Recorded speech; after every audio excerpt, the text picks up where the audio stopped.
Coming up on the Racing Insiders, the Rolex 24. They go to hour 25 or even 26 to find out the winner in the GT category. We've got the latest on that. The Continental Challenge, a surprise winner there.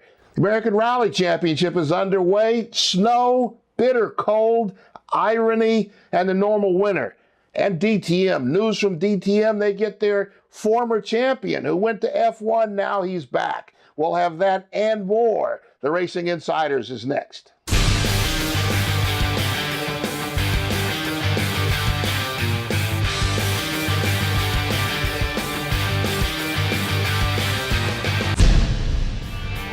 Welcome back to the Racing Insiders. I'm Bill Wood in Los Angeles. Jeff Lepper is in Folsom, California. This is the only place in broadcasting where you're going to get sports car content every week. Right now, the big headline from last weekend's Rolex 24 is the change in the results. NASCAR is involved. That's unfair. But there was a big controversy at the end of the race. We talked to John DeGeese. John, Sports Car 365, give us the background on what happened last Sunday. Well, it was the closing laps of the GT Daytona battle in the Rolex 24, and the level 5 number 555 Ferrari was out front in the hands of Alessandro Perguidi, and there was a little bit of a contact between Perguidi's car and the Flying Lizard Motorsports Porsche of Markus Winkelhock with about 3 laps to go. Damaged Winkelhock's car a little bit, but they were still racing. Then Winkelhock managed to pass Perguidi for the lead, and then the two battled into the final lap. And where the big question mark came was as they were entering the kink on the final lap. It appeared that there may have been contact between the two, and the Audi of Winkelhock ran off course, and IMSA ended up giving level 5 a penalty of, I think, stop and hold plus 75 seconds post-race added to its cumulative time. So that meant that Flying Lizard had won the race in GT Daytona. Those drivers were brought to victory lane. They celebrated on the podium. They were given their Rolex watches, and then only 3 hours later, IMSA Scott Elkins stood up on the same stage I'm sitting here right now and said that the decision has been reversed, and level 5 actually won GT Daytona instead. Do you think, John, that maybe they used, because we looked at the television replay and it showed that crucial pass, that there was no contact between the cars, at least in what they showed in the replays. Do you know if that was used to help them make their decision? I think all different forms of media was used in making the decision, and Scott Elkins explained that, the race director obviously made the call initially, but everything's under review until the end of the race. So they had a full panel of a committee that ultimately came to this judgment. The first question I asked was, did level 5 issue a protest? And it's understood that they did not. They had inquired about, the call, obviously, like any other team would. But IMSA actually did this internally and came to a decision roughly about 3 hours after the race. Do you think that was the right call? I think that was the right call. By looking at the replay, didn't seem like there was any contact made between the two. But at the same time, if you look at the rule book, avoidable contact doesn't necessarily mean that there was contact involved to make that ruling. So the whole decision-making process is still left a little bit vague on why IMSA came to this decision. But at the end of the day, judging by the outreach of people on Twitter and social media after the race, it looked like a lot of people were upset at the decision that IMSA initially had made on this ruling. Now, you said 3 hours. Is this something that you think, John, that they could streamline, that once the decision made, it's made, and oh well, that they could protest it and then something can get overturned a lot longer, or results should stay official no matter what happens, and then penalties should be assessed by monetary value or point value so that people would still have whatever position they finished in? What's your opinion on that? Yeah, that definitely leaves a little bit of a gray area, especially in the form of a new championship. We have to remember that this is the first race of the Tudor United Sports Car Championship, and this also came on the heels of an exclusion in the Continental Sports Car Challenge the day before, when the Turner Motorsport BMW actually won the race in GS. And I think it was about 3 hours later too that they were found to have a flunked tech, and they were taken out of the race, and it was a different team inherited the win. And that's something new as well in IMSA, because previously Grand Am and even ALMS to an extent had adopted a policy of retaining the finishing positions, but basically excluding the points you would earn, taking those points away, taking the prize money away in the case of an exclusion for a technical infraction or an on-track penalty that wasn't issued before the checkered flag. In the next segment, John, we're going to talk about the race winners from Action Express, but this GT Daytona category, the racing was a little slower, I think, than some of the people expected. Were you surprised at how the results came out? I wasn't surprised by the top speed advantage the GT Daytona cars had. I think we knew going in that there was going to be a big advantage with those cars over even prototypes and prototype challenge cars. We saw a lot of those, the GT cars passing prototypes on the oval, and I don't think we're going to face that issue at any other track, particularly when we go to other places like Mazda Raceway Laguna Seca or even a street race like Belle Isle. I think IMSA is also going to be taking a look at the balance of performance and trying to cut that top speed advantage that the GT Daytona cars have. And Daytona is definitely a unique place in having the different, a huge top speed advantage, and you're flat out for over 85% of the lap. So at the end of the day, we're not going to have this issue moving forward. Big win for Action Express. They were very much in charge of this race, where we're used to seeing the Ganassi program or the Gainesco program. Action Express was in charge. Joao Barbosa, Christian Fittipaldi, and Sebastian Bourdais. John, give us some update on the race from the front of the pack. Yeah, it was definitely a thriller of a race, especially the final few hours. We saw a great battle between the Action Express Corvette DP of Joao Barbosa and Max Angelelli, who got in for the final stint in the Wayne Taylor Corvette DP, which had led much of the evening. But obviously the big story of the race was this horrific accident between Memo Gidley and Matteo Malicetti in the Risi Competizione Ferrari. Malicetti slowed on track, and Gidley didn't see him as the sun was beginning to set. And he rammed right in the back of him, going over 120 miles per hour, sent the Ferrari up into the air. Both drivers were sent to the hospital, wake and alert, and Gidley had an operation for his left leg and left arm, and he also has a fractured back that's going to be tended to before he gets released. Malicetti was released Sunday evening from the hospital, so that's really good news. I think we're really lucky that it ended up being what it was, and it wasn't a lot worse. It was a huge impact, and it sent the race under a red flag for more than an hour. And I think this is definitely a wake-up call in terms of safety again in sports car racing in the U.S. Yeah, John, you're absolutely right. I think the big issue is going into the sun at that part of the track. It's possible, and I don't know this for certain, but it's possible that Memo didn't even see it going through the glare in the sun. Obviously, something's going to have to happen, and the balance of performance you mentioned in your report is going to have to be worked out. John DeGee, Sports Car 365, thank you. As always, a huge amount of meat for us to chew on, background that we wouldn't get anywhere else. Thanks, partner. Thanks, Bill. Anytime. John DeGee, Sports Car 365. Now we can go to the Continental Tire Sports Car Challenge race on Friday, the BMW Performance 200. We've got a real insider who was there, our own Jeff Lepper. Jeff, bring us up to speed on what happened in that race. Well, that was an exciting race. It's one of my favorite classes. I got the chance to drive in that series in 2005, 2006, so it's great to go over there and see all my old friends, but it's the BMW Performance 200, and I think it's called that way for a reason, because the top 6 finishers in the GS category were BMWs, and the top 2 finishers in the ST category were BMWs. So talk about doing good at your sponsored race for BMW. The win went to Bill Auberlen and Paul Della Lana in the Turner BMW. They unfortunately had a technical violation in the tech shed. We don't know what that violation is yet, but they got their win taken away from them, and that promoted Ashley Freeberg and Shelby Blackstock, who is, of course, Reba McEntire's son, to the lead in the first place, and it makes Ashley the first time a female has won an overall race at Daytona Speedway by far, period. In the ST category, Eric Foss and Jeff Mosing took the win in their Morello Racing BMW in the ST category. Good for them. A lot of great news stories coming in with Hyundai joining the series with Irish Mike Racing. They had a 3-car effort. Nissan's going to be there with an onslaught from Doran Racing and their 370Zs in the GS category. The Subarus are back with Compass 360. They're running GS with Ryan Winchester and Ray Mason. They also run the Honda Civics in the ST category. A lot of great things from the Continental Challenge Tire Series. We'll have to see how it plays out with penalties and stuff, and with Turner BMW, what the story was there, and then what's the balanced performance going to be in the Continental Series now that you had BMW finishing officially in the top 5 positions? Jeff, a big comment about Ashley Freeberg. I talked to her a couple of years ago on my Tech House and Speed webcast. She seems to be really grounded, good driver, learned, didn't leap up into the front.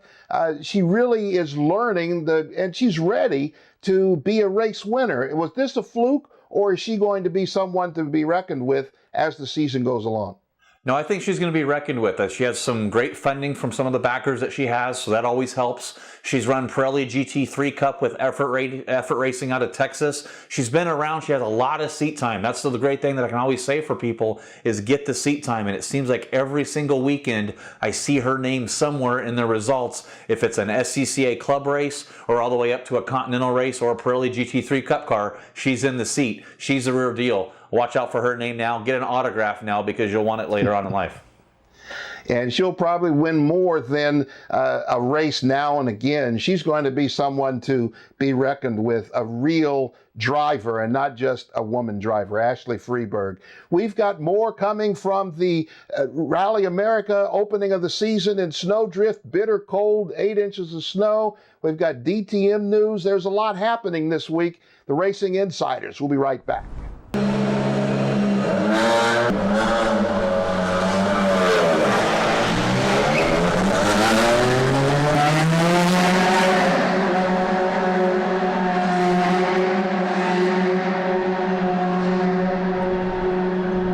Yeah, of course it's good to come back in motorsport, and it's good the Mercedes give me a good opportunity to make a test with them. So then we will see how it's going. The most first of all I need to just see how it's the working all the team and how to drive this car, because it's first my experience. I had the first experience in Moscow, but it was just taxi drive, and this test I just want to see how car can go into the corner or brake or accelerate, so it will be just normal understanding between me and car. Aims, I think, like I said, I need just to see how the team is working, and I need to just to feel the car, because it's my first experience in a proper car and a proper racetrack, so I need to just to make a feeling together with the car, and then we will see, and then I think after a few runs we can start to work on setup. Personal strength, I think I need just to feel, if I feel what this car is doing in the corner, how the car is braking and how the movement of the car, and if I can feel this, then this is my strong side will be. We have some drop, like I said, back in a few years ago when we don't have any motorsport in Russia, but now it's really coming back. Last year was DTM, this year will be F1, so I think it's just coming bigger and bigger motorsport, and then I think in future we will see a lot of Russian driver not in DTM and also in different series. This segment of the Racing Insiders was brought to you by GoRacingTV.com, for racers by racers. Want to keep up with all the racing action at the track? Well, download the new Go Racing TV iPhone and Android app. And remember to like us on Facebook and follow us on Twitter.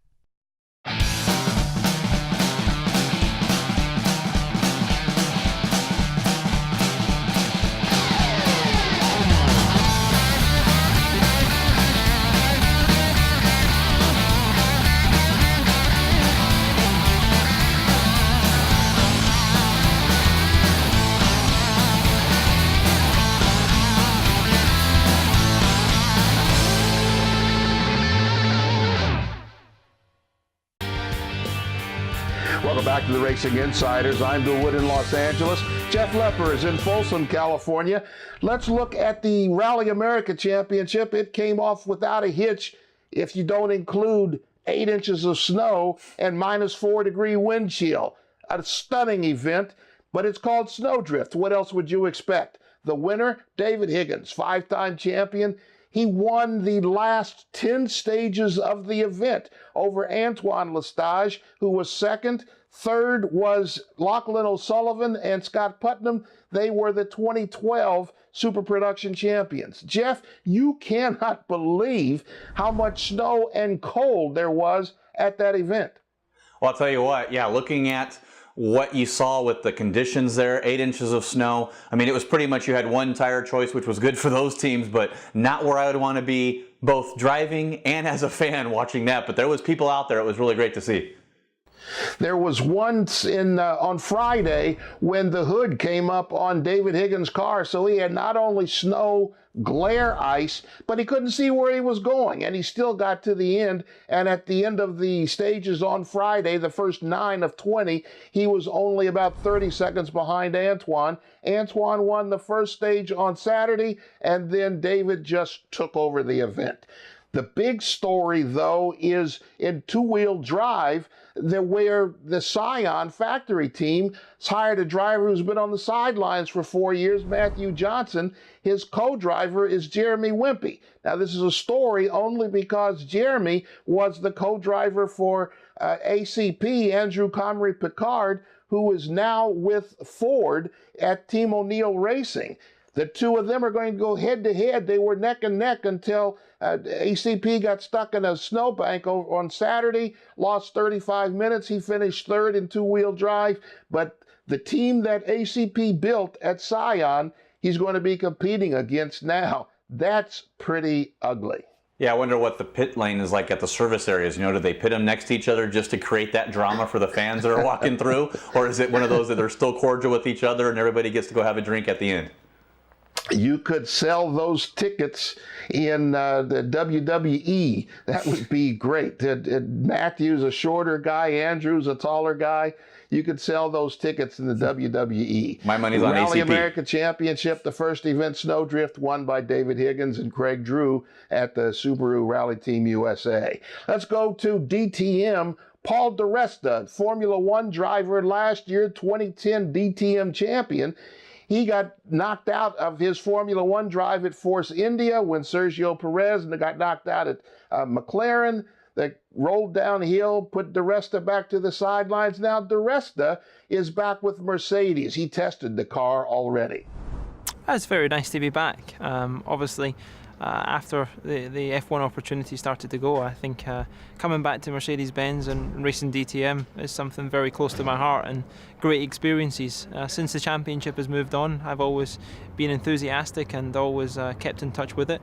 And I think when the opportunity arose, the combination of Mercedes and myself, I think we can put a good package together, hopefully, to bring the championship back to Mercedes-Benz.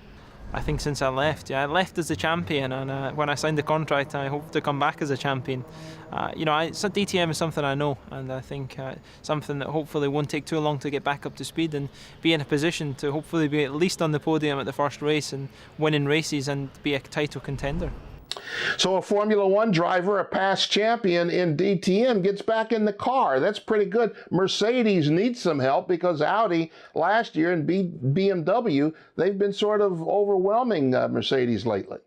Yeah, Mercedes really struggled last year. That was numerous "are you kidding me" that I played last year about Mercedes being DTM is the full factory supported race series. There's no paying drivers in there. So what better place for a guy like Paul di Resta to come race in who lost his ride to a paying driver at Force India. So I really feel that Paul di Resta has a home in Mercedes and DTM. I hope to see that he gets race victory after race victory and really fights for that championship, not only for himself as a driver, but also for Mercedes in the DTM. It's curious to look at all of this. In the meantime, Audi, the championship team, they've redesigned all of their drivers. Mike Rockenfeller is the #1 guy. He won the championship last year. One of the guys that kind of ran interference for him towards the end of the year, Timo Scheider, he is now going to be his teammate. The idea when they re-announced this realignment was to get this championship back for Mike Rockenfeller. DTM, more than anything, Jeff, depends on team orders. You go along with that? No, absolutely not. I cannot stand team orders. I think it's let them race no matter what happens. But on the other side of this, it being an Audi, BMW, and Mercedes show, there's a lot at stake for these manufacturers. Drivers, I think, are sort of put off to the side as just another team member, and it's all about the manufacturers. So they have to protect themselves. They're trying to get the notoriety. They want the advertising saying that we were the DTM championships winners, and that's what they're going to do no matter what. The driver has no say. You know, that's true. It's a heavy emphasis on manufacturer involvement. And I wonder if when they talked about DTM, in fact, last weekend, they had big DTM meetings in Daytona around the Rolex 24. You wonder if that kind of manufacturer involvement, if they're going to have that kind of say in what happens in any sort of DTM program that they bring here to the United States. If they're talking about maybe having something by 2015 or 2016, you think it can happen as soon as next year, Jeff? No, I don't think so. I think there's a lot more to be put in place than that, just on the infrastructure on this side. We just got the whole IMSA going. We got the 24-hour out of the books. There's still a lot of work to be done. That I don't think it's a possibility. We might see it in 2016. It's very difficult. You wonder what's going to happen. I don't think it needs to happen. If Tudor turns out to be as good as it can be, we don't need another series right away. Are you kidding me? Let's hear what's going on in our heads. Jeff, what's happening with you? Well, I got to go back to the Continental race that took place Friday at Daytona. I was there. I got the sunburned forehead, even though temperatures were in the 40s and the 50s. The sun was still out. It's Florida. I didn't wear any sunscreen. But I got to go with the GS winners, the top 6 positions by BMW and the top 2 positions in ST by BMW. We saw this last year when Billy Johnson ran away with it in GS and the Mustang. Jack Roush Jr. as his teammate. They penalized the Mustang all throughout the year, and they didn't come back to win another race till right at the end of the year. What was BMW thinking and these teams thinking by letting the drivers finish in the top 6? Of course, Auberlin Lynn and Paul Della Lana with their disqualification. Okay, so now we only had the top 5, so they should be okay. Are you kidding me, BMW? Do some more team orders or management. We say we hate team orders, but maybe there is some team orders that need to be done in the Continental Series. Wow. Team orders in DTM, team orders in Continental Challenge. There ought to be some team orders in the control truck for the television series. They had so many commercials, the race was unwatchable, especially at the end. No one told us that when they merged ALMS and Grand Am, they were going to bring the commercials from both of those telecasts and run them right after each other. You saw 24 hours of commercial with some racing sprinkled in between. You can't believe all the comments that you're seeing online that it's a general consensus that it was overwhelming, just too much. Now, I understand we're a television show, you got to have commercials, but that was too much. They would have 2 minutes of commercials, 30 seconds of comment, and go back to 2 more minutes of commercials. Then they would have another commercial break maybe 4 or 5 minutes later. That is unnecessary. Something's got to be done. If you got to raise the prices, the Super Bowl this weekend is $4.5 million for a 30-second spot. There ought to be some happy medium between an infomercial and nothing. Looking at the calendar for next week on the Racing Insiders, we're going to be talking about the aftermath of the Rolex 24, a new world order in American sports car racing and global sports car racing. In fact, there's got to be some changes. The first 4 cars were Corvettes. A P2 car didn't come in till 5th place, and then the GTLM car came in 6th. So there's a lot of problems there still in the balance of performance. We'll talk about those changes that'll be coming up. Not much racing, still early in the season. That's what's ahead for the Racing Insiders. Jeff, what are you going to be doing next week?